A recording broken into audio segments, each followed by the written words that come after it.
দেশের দক্ষিণ পশ্চিমাঞ্চলের প্রবেশদ্বার স্বপ্নের পদ্মা সেতু, যে সেতু উদ্বোধনের পর থেকে একের পর এক আয় রেকর্ড গড়ে চলেছে, কিন্তু সেই সেতুতেই হঠাৎ নেমেছে টোল আদায়ে বড় ধরনের ধস।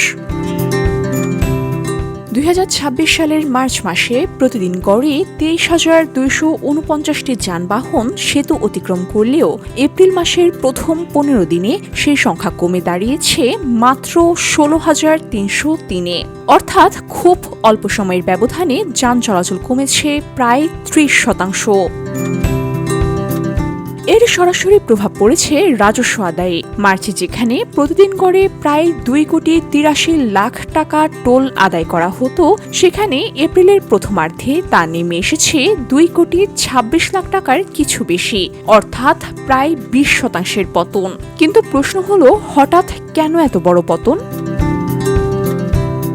সংশ্লিষ্টদের মতে চলমান জ্বালানি সংকটই এর প্রধান কারণ।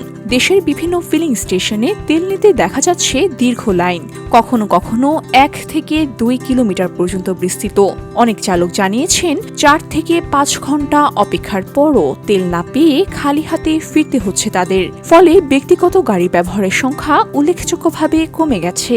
পরিবহন চালক ও ব্যবসায়ীরা বলছেন, তেল সংগ্রহ করতেই দিনের বড় একটি অংশ সময় নষ্ট হচ্ছে, যা সরাসরি প্রভাব ফেলছে তাদের নিয়মিত কার্যক্রমে। এমনকি জরুরি যাতায়াতে তৈরি হয়েছে বড় ধরনের প্রতিবন্ধকতা। বিশেষজ্ঞরা বলছেন, সাধারণত ঈদ উল ফিতরের পরের সময়ে যান চলাচল বাড়ার প্রবণতা থাকে, কিন্তু এবারের চিত্র পুরোপুরি উল্টো। উল্লেখ্য, এর আগে ডিসেম্বর ও মার্চ মাসে যথাক্রমে ১৩ এবং ১৬% প্রবৃদ্ধি দেখা গিয়েছিল যান চলাচল ও টোল আদায়ে, কিন্তু এপ্রিলে এই আকস্মিক পতন সেতুর লক্ষ্যমাত্রা অর্জনে নতুন করে উদ্বেগের তৈরি করেছে। তবে আশার কথা শুনিয়েছে সেতু কর্তৃপক্ষ। তারা মনে করছেন, জ্বালানি সরবরাহ স্বাভাবিক হলে খুব দ্রুতই যান চলাচল ও টোল আদায় আবারও আগের অবস্থায় ফিরে আসবে।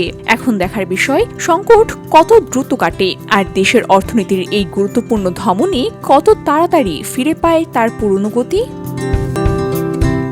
VOD Bangla news desk.